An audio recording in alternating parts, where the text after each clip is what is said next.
এটা আমার বাবার শিক্ষা, আমার বাবাও যা করার করছেন। আপনারা জানেন কলকাতার কি অবস্থা, প্রায় বানভাসির মতো অবস্থা। এই ভিডিও না করলেই হতো, চলে যেত, কিন্তু নিজের বিবেকের তাড়নায় এই ভিডিওটা করা। ছবির প্রমোশনের সময়, সিরিয়ালের প্রমোশনের সময়, ব্র্যান্ডিং এর প্রমোশনের সময় আমরা ভিডিও করি, তাই সেই দায় বর্তায় আমাদের উপর।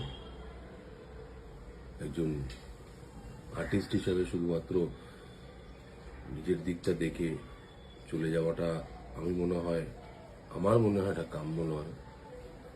সমাজের প্রতিও দায়বদ্ধতা থাকা উচিত। প্রথমত হাত জোর করে বলবো, যে সকল অঞ্চলে জল জমে রয়েছে, জল হু করে বইছে, লোকের ঘরে ঢুকে গেছে, সেগুলো দেখে ফেসবুকে অথবা অন্য কোনো সোশ্যাল সাইটে দেখে প্লিজ হা হা করে রিয়াক্ট দেবেন না। যার উপর দিয়ে যাচ্ছে সে জানে। পুজোতে যারা ফুটপাতে বসেন তাদের এই সময় কয়েকটা টাকা ইনকাম হয়, এই ইনকামের জন্যই তারা হয়তো সারাটা বছর অপেক্ষা করেন। তারা বুঝতে পারছেন না ফুটপাতে তারা নেই, তারা হয়তো মাথায় মালগুলো নিয়ে সরানোর চেষ্টা করছেন, সেগুলো দেখে হাহা করবেন না।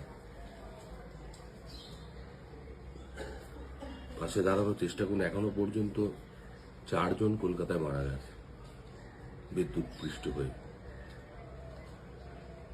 পৃথিবীর যে কোনো প্রান্তে এইরকম বানভাসী হলে এইরকমই ঘটনাগুলো ঘটে।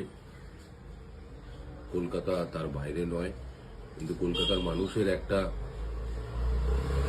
সম্প্রীতি ছিল, একটা ব্যাপার ছিল, হাতে হাত দিয়ে কাঁধে কাঁধ দিয়ে একে অপরের সাহায্য করে মানুষকে রক্ষা করা। সেটাই হয়তো আমরা করব।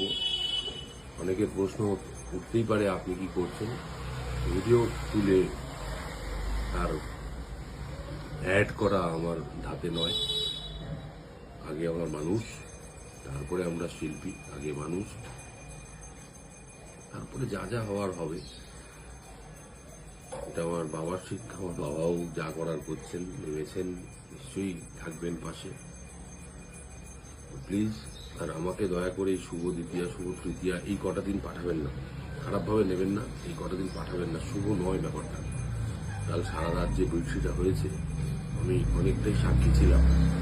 বাজের শব্দের থেকে বৃষ্টি পড়ার শব্দ অনেক জোরে পড়ছিল।